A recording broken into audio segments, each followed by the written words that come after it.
Madame Thuot, Janine. Alors la Rose des Vents, mon fils était là, du fait qu'il est médecin, que c'est grâce à lui que je suis rentrée. Mon arrivée, j'ai été super satisfaite parce qu'il y avait pas mal de monde. Il y avait mon fils qui était là aussi. Puis il est resté un grand moment avec moi. Et puis en me disant, bon bah écoute, on va voir. Puis tout le monde s'est présenté, hein, les aides-soignantes, tout ça. Le docteur Thuot, médecin généraliste dans un cabinet médical proche d'ici. Et je suis le fils de Mme Thuot, résidente de l'EHPAD depuis juillet. Alors j'interviens dans 3 maisons de retraite et j'ai préféré la mettre ici parce que ça me semblait être la meilleure ambiance avec un personnel qui est très professionnel mais qui est beaucoup dans l'empathie aussi. Et ça, c'est très très important.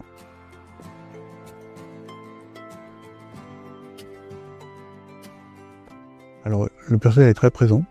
Même si quelquefois c'est compliqué en raison des absences, des arrêts de travail, des choses comme ça, mais il s'arrange toujours pour compenser, il y a toujours une réponse. Pas forcément immédiate, pas forcément totale, mais il y a toujours une réponse. Ça, c'est très rassurant. Oh, les aides-soignantes, elles sont vraiment toutes super gentilles.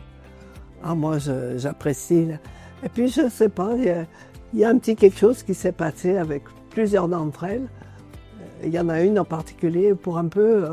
Ah ben, elle est vraiment super. Moi, quand je l'ai revue cette semaine, pour un peu, je l'ai rattrapée par le cou. Bon, j'aurais presque fait une bise. Mais c'est parce qu'il s'est passé quelque chose entre elle et moi. Mais autrement, ben, je pense qu'avec toutes là, j'ai jamais eu de problème. Hein.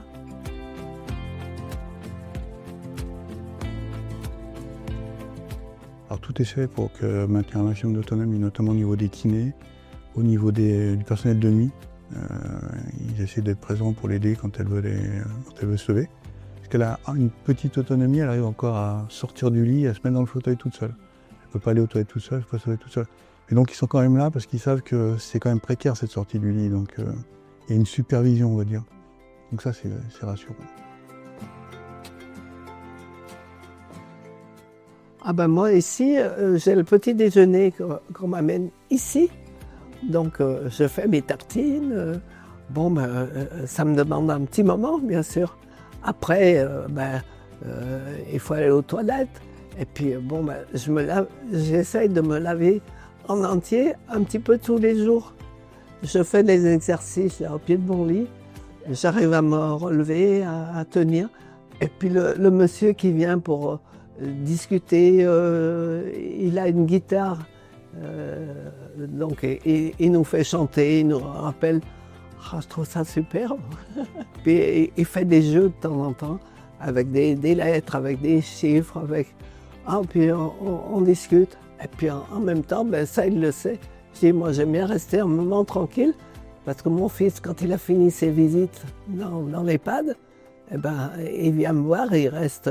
Alors selon le temps qui lui reste, parce que quand il repart d'ici, il a encore des visites à faire avant de rentrer chez lui.